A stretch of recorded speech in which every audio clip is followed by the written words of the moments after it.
How to use an iPad. Once you get your iPad, hook it up to a computer that already has iTunes set up on it. Once you plug it into your plug it into your computer, it'll turn itself on and it'll start syncing. After your iPad stops syncing, your iTunes page will look like this. And this bottom bar down here tells you how much available room you have left and what percentage you've used in other categories. Once your iPad has synced, you can come to your iPad, turn it on and slide your finger across to unlock it, and then this is your home page. Once you're on your home page, you can change your settings by going to the Settings app. You can connect to Wi-Fi, turn notifications for your apps on or off, provide your location for certain apps, change the brightness of your screen using this,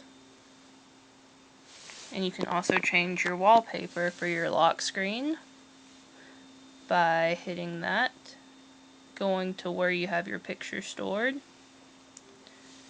choose a picture, and then you can decide to use it as your lock screen, your home screen, or you can set it for both. And to change your home screen, you do the same thing. Your general options has to do with sounds that your iPad makes, any restrictions, any kind of lock that you have on it. You can set times for it to lock itself. And you can set a password that you have to enter after a certain amount of time that your iPad has been locked.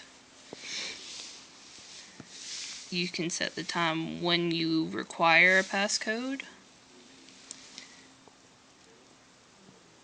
and you can change your passcode or turn it off completely. You don't have to have one.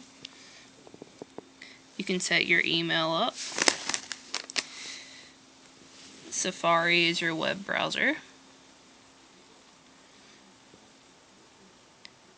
Your iPod checks things.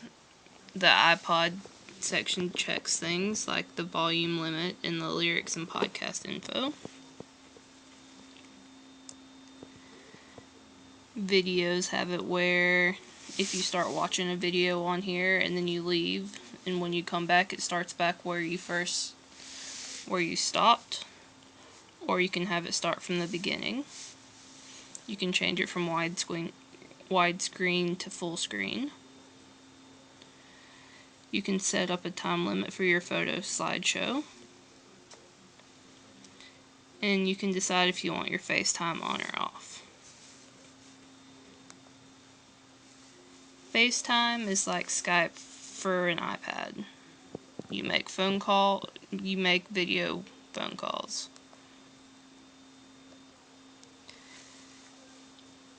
Since you have your iTunes account set up and everything, you can use your iTunes on your iPad, which is just like on the computer.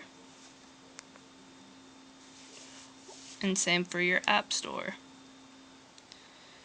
So once you hook it up to a computer, there's not really any other reason to hook it up to a computer again, unless you want to sync new songs on there. Because if you put your iPad plugged into a computer, it won't charge. And that's the basics of an iPad.